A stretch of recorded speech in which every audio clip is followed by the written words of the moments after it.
8 திக்குகளையும் ஆளும் சக்திகள். கிழக்கு பிரம்மி, தென்கிழக்கு கௌமாரி, தெற்கு வாராகி, தென்மேற்கு சியாமளா, மேற்கு வைஷ்ணவி, வடமேற்கு இந்திராணி, வடக்கு சாமுண்டி, வடகிழக்கு மகேஸ்வரி. பிரம்மி பிரம்மதேவரின் அம்சமும் சக்தி வடிவமே பிரம்மி என்று அழைக்கப்படுகிறாள். கிழக்கு திசையின் சக்தி வடிவம் பிரம்மி சக்தியை வணங்குவதால் குழந்தை பேறு, காலை ஞானம் உண்டாகும்.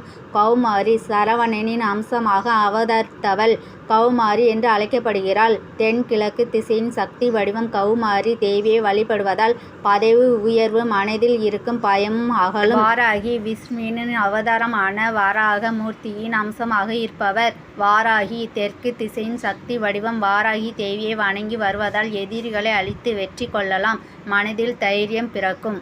சியாமளா மீனாட்சி அம்மனின் அவதாரமாக திகழ்பவள் சியாமளா தேவி. தெற்கு மேற்கு திசையின் சக்தி வடிவம் சியாமளா தேவியை வழிபடுவதால் சகல கலைகளும் தேர்ச்சி மற்றும் அறிவு கூர்மை உண்டாகும். வைஷ்ணவி விஷ்ணுவின் அம்சமாக தோன்றியவள் நாராயணி என்று அழைக்கப்படுபவள். மேற்கு திசையில் சக்தி வடிவம் வைஷ்ணவியை வழிபடுவதால் உடல் ஆரோக்கியமும் எண்ணங்களில் மேன்மையும் உண்டாகும்.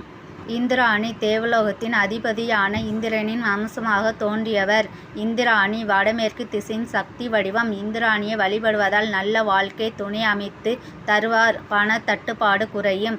சாமுண்டி ருத்ரனின் அம்சமாக தோன்றியவர், எந்த விதமான சக்தியாலும் கட்டுப்படுத்த முடியாதவர். வடக்கு திசையின் சக்தி வடிவம். சாமுண்டியை வணங்கி வருவதால் எடுத்த செயலில் எவ்விதமான இன்னலும் இன்றி வெற்றியும் பாதுகாப்பும் உண்டாகும். மகேஸ்வரி சிவபெருமனின் அம்சமாக திகழக்கூடியவர் மகேஸ்வரி. வடகிழக்கு திசையின் சக்தி வடிவம். மகேஸ்வரியை வழிபடுவதால் ஐயங்கள் மற்றும் கோபம் நீங்கும், சகல பிரச்சனைகளையும் தீர்த்து வைக்கக்கூடியவர். இவ்வித சகல சௌபாகியங்களை அளிக்கும் அஷ்ட திக்கு சக்திகளை வழிபட்டு வாழ்க்கையில் உள்ள எல்லா வளமும் சிறப்பும் பெற்று முன்னேறுவோம்.